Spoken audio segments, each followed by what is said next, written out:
আজকের গল্পে ব্যবহৃত স্থানকাল পাত্রের নাম সম্পূর্ণ অবাস্তব এবং কল্পনাপ্রসূত। বাস্তবের সঙ্গে কোনো রকম মিল পাওয়া গেলে তা কাকতালীয়।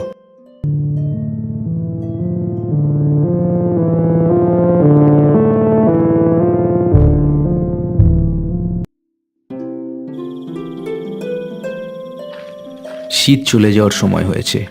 বেশ মনোরম আবহাওয়া চারিদিকে, হালকা ঠান্ডা, সাথে থেকে থেকে শিশিরে ভাব। এমন সময় তেলে ভাজা সাথে চা হলে জমে ক্ষীর হয়। এইসবই ভাবছিল ভম্বল হাঁটতে হাঁটতে।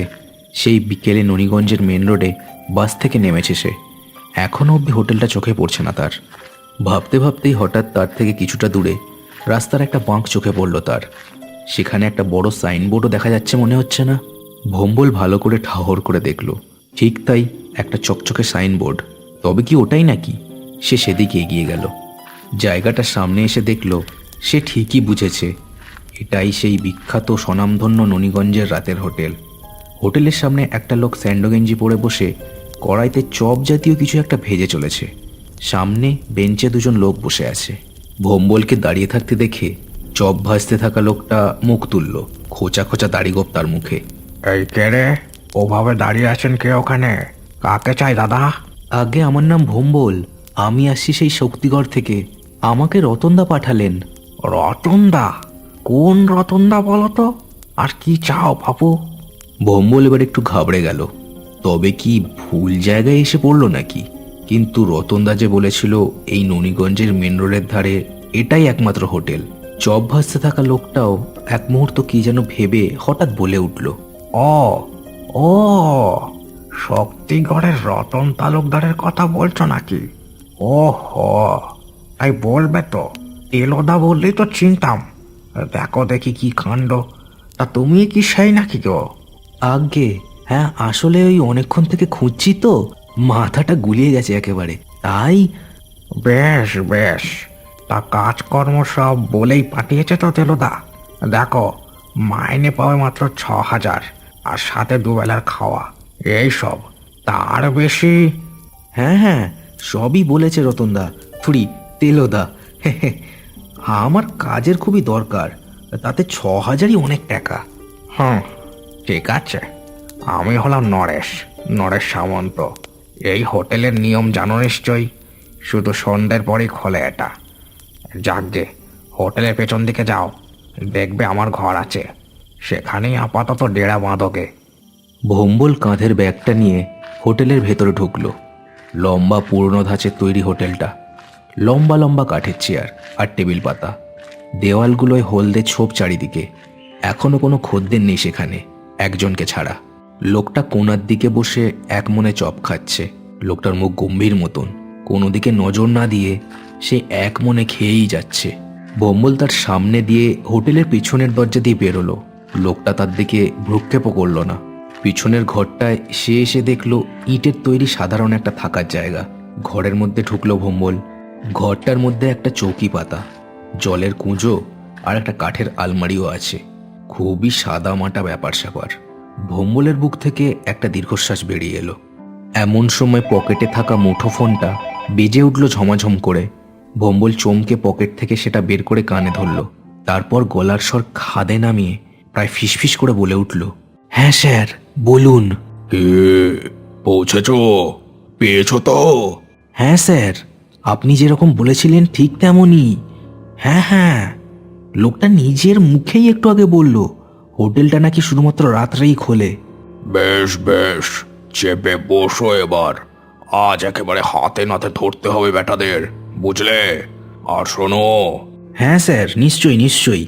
আচ্ছা, আর আরও কিছু কথা ভেসে আসছিল ফোনের উল্টো দিক থেকে। এমন সময় হোটেলের সামনে থেকে তার নাম ধরে ডাক শোনা গেল হঠাৎই। স্যার, পরে রিপোর্ট দিচ্ছি আপনাকে, আমাকে ডাকছে। জয় হিন্দ স্যার।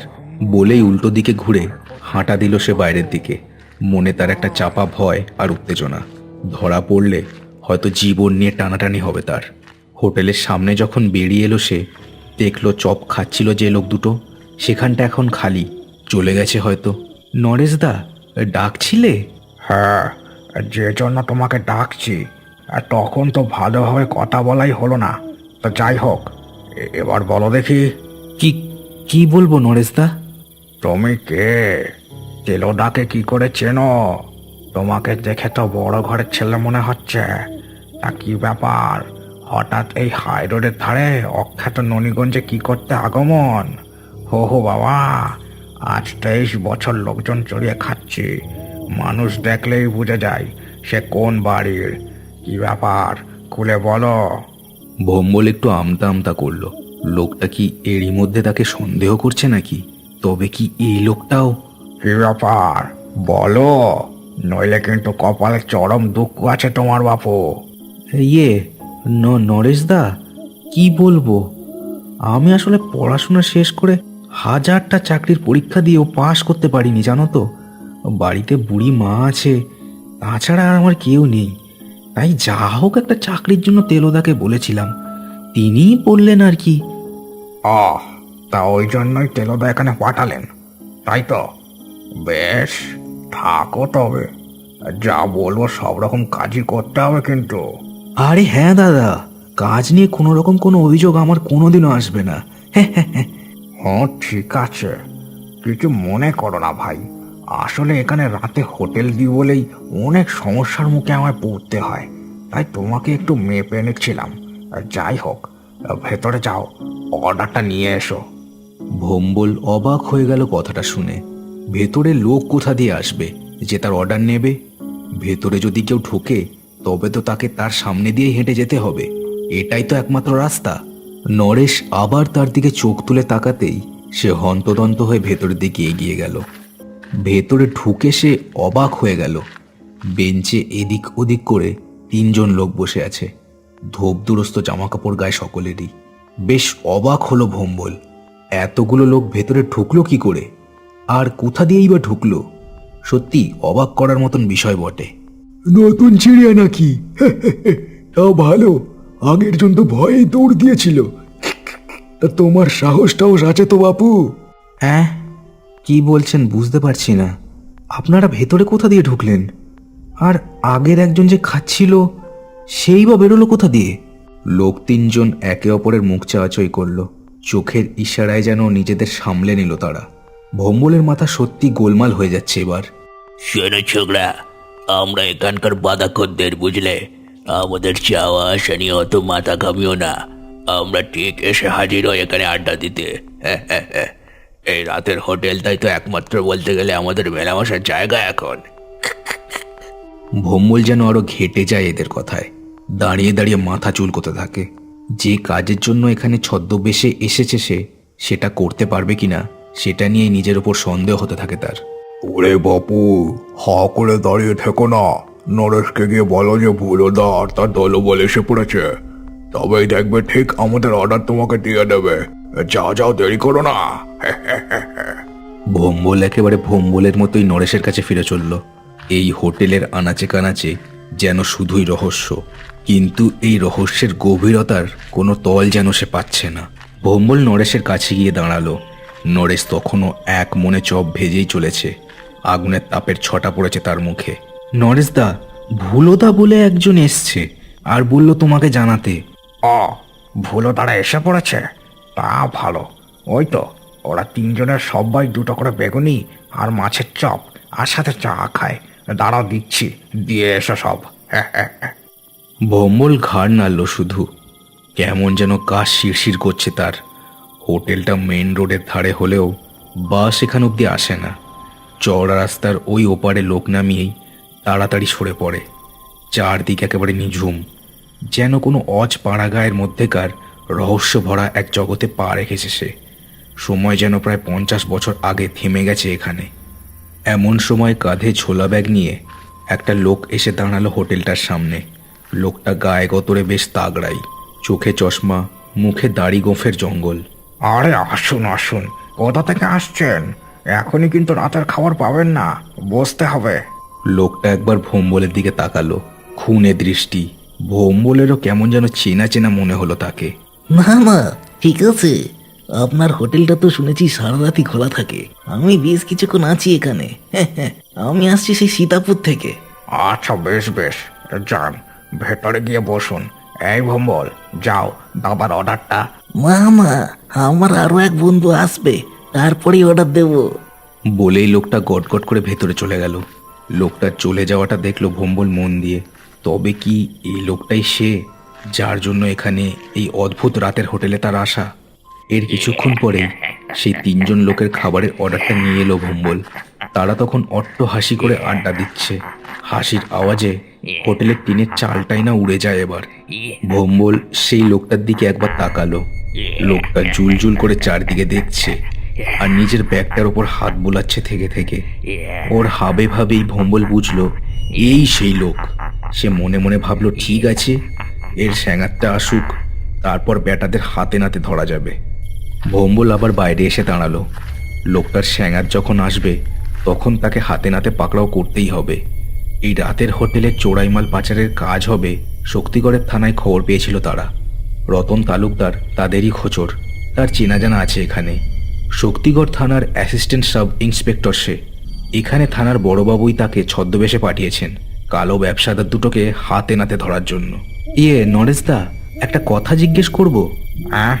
হ্যাঁ বলো, কি বলবে?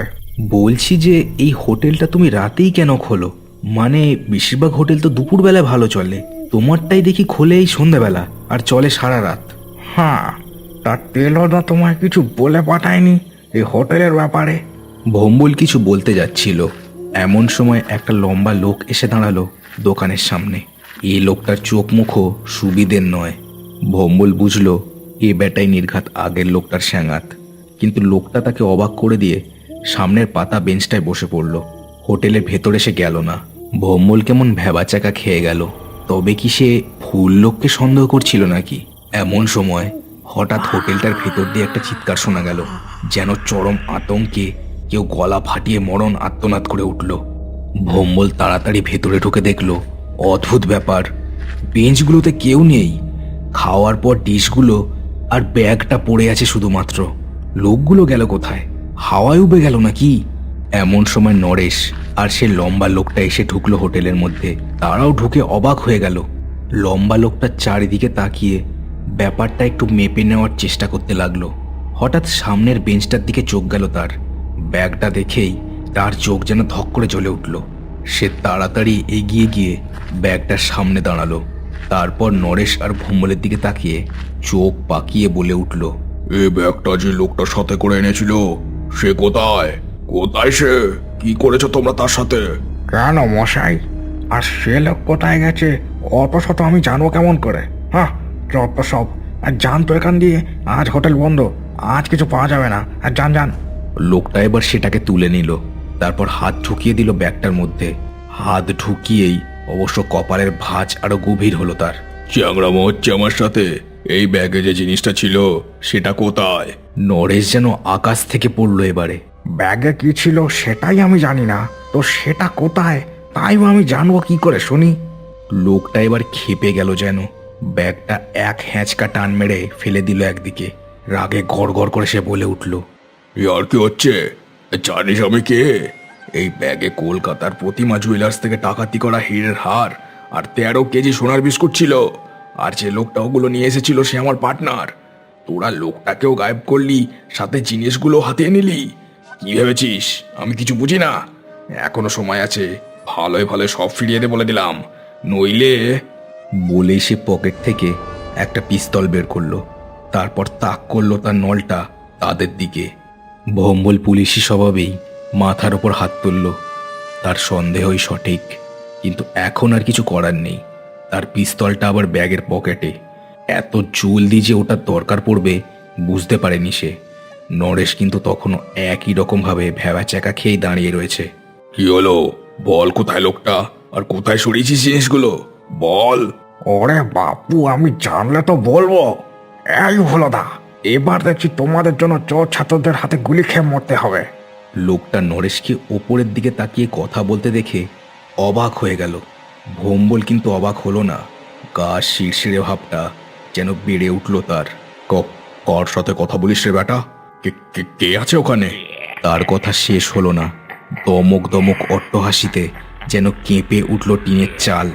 সারা হোটেল বাড়িটাকে ঘিরে যেন কারা প্রবল অট্টহাসিতে ফেটে পড়েছে। কি হচ্ছে ভোলাদা? তোমাদের জন্য আমি রাতে হোটেল খুলছি, যাতে তোমরা আড্ডা টাড্ডা দিতে পারো, আর তোমরাই আমার খদ্দের হাফিস করছো। লোকটা আর ভোম্বল ততক্ষণে দুজনেই ভয়ে একেবারে শুকনো কাঠ হয়ে গেছে। এমন সময় হোটেলের মধ্যেকার তাপমাত্রা যেন হু হু করে নামতে শুরু করলো। কয়েক মিনিটেই হাওয়ার মধ্যে বাষ্প জমে আকার নিল তিনটে ছায়ামূর্তির। টিনের চালের নিচেই হাওয়ায় ভাসছে তারা। ভোম্বল নরেশের চারদিকের চেয়ার টেবিলগুলো হাওয়ায় ভেসে উঠল মাটি থেকে। ভোম্বল বুঝলো এই রাতের হোটেলের প্রত্যেকটা খদ্দেরই অতৃপ্ত প্রেতাত্মার দল। অভুলতা, এরা বুঝতে পারেনি গো, ছাড়ান দাও, নতুন লোক সব। অভুলতা। ভুলও কিন্তু ছাড়লো না। লম্বা একটা হাত বাড়িয়ে খপ করে চেপে ধরলো লোকটার গলা। লোকটা কোঁক কোঁক করে উঠলো প্রবল ঠান্ডা হাতের চাপে। ছেড়ে দেবো? ওই আগের বেটাকে ঝুলিয়ে দিয়েছি গাছে, এই হতভাগাটাকেও ঝুলিয়ে দেবো। বেটারা আমাদের বন্দুক দেখায়, এত বড় সাহস! ঠিক ঠিক, আগের লোকটা আমাদের হোটেল ছেড়ে বেরিয়ে যেতে বলেছিল। এত বড় সাহস! ওই মেয়েটাকে তো আমি গাছে ঝুলিয়েছি। ওরা তো জানে না গো, এটা তোমাদেরই জায়গা। জানলে হয়তো বলতো না। ওদের ছেড়ে দাও। ভোম্বল এতক্ষণ চুপ করে থাকলেও এবার সাহস করে সে বলে উঠল, ভুলো বাবু, ওদের ছেড়ে দিন। আমি কথা দিচ্ছি, ওদের যথাযথ শাস্তি দেওয়া আমার কাজ। আমি কথা দিচ্ছি, আর কখনো কেউ আপনাদের এই রাতের হোটেলে বিরক্ত করতে আসবে না। ওকে ছেড়ে দিন। ওদের তিনজনের মধ্যে থেকে একজন ঝড়ের মতো তার মুখের সামনে এসে দাঁড়ালো। ঠান্ডা হাওয়ায় যেন হাড় পর্যন্ত জমে গেল ভোম্বলের। তুই কে? আমি পুলিশ স্যার। ওই দুই বেটাকে ধরতেই এখানে এসেছিলাম। আপনারা এখানে আছেন জানলে কখনো আসতাম না, বিশ্বাস করুন। তার কথা শুনে নরেশও চমকে তার দিকে দেখলো। তার রাতের হোটেলে আজ কত কাণ্ড যে ঘটছে। বেশ, একে আমি ছেড়ে দিচ্ছি, কিন্তু সকাল হলেই এখান থেকে চলে যাবি তোরা সব। এই নরেশের হোটেলের রাতের আড্ডার জায়গাটা শুধু আমাদের, একমাত্র আমাদের, বুঝেছিস? চলে যাব স্যার, আমি এক্ষুনি চলে যাব। বলছি যে ওই ব্যাগের জিনিসগুলো কোথায় যদি আছে একটু যদি বলে দিতেন, নইলে আমার চাকরিটা। আবার হা হা করে অট্টহাসিতে ফেটে বলল সবাই। ঘরের বাতাস যেন কেঁপে উঠল আবার। ভুলো ছপাত করে ফেলে দিল লোকটাকে। হোটেলের পেছনের জমিতে দেখি। কথাটা বলতে বলতে হাওয়ায় মিলিয়ে গেল মূর্তিগুলো। টেবিলগুলো কয়েক মুহূর্ত পরেই ঝপ করে এসে পড়ল মাটিতে। তারা দুজনে পাথরের মতো দাঁড়িয়ে রইল সেখানে। ধীরে ধীরে ঝিঝির ডাকও আবার শুরু হলো। নরেশবাবু, ওরা কারা ছিল? নরেশ ভাবলেশহীন মুখে তার দিকে তাকালো, যেন কিছুই হয়নি। আরে মশাই, ওদের জন্যই তো আমার এই রাতের হোটেলটা খোলা। বহু বছর আগে এই জায়গাটা একটা শ্মশান ছিল। রোজগারের আশায় খুব কমে জায়গাটা কিনে হোটেলটা দিয়ে আমি। সারাদিনে কোনো খদ্দের হতো না, বুঝলেন। তারপর হঠাৎ এক রাতে কি অকাজে হোটেল বন্ধ করতে দেরি হয়। তখনই দেখি দলে দলে লোক এসে খেয়ে যাচ্ছে হোটেলে। টাকা পয়সা চাইতে হয় না, ক্যাশ বাক্স ঝপাঝপ ভরে যায় নিজে নিজে। তখনই বুঝেছিলাম এরা কারা। আমি ওদের দেখি, ওরা আমাকে দেখে। দিব্যি আছি, বুঝলেন তো। ভোম্বল চন্দ্রের পিঠ বেয়ে আবার ঠান্ডা বরফ জলের স্রোত নেমে গেল।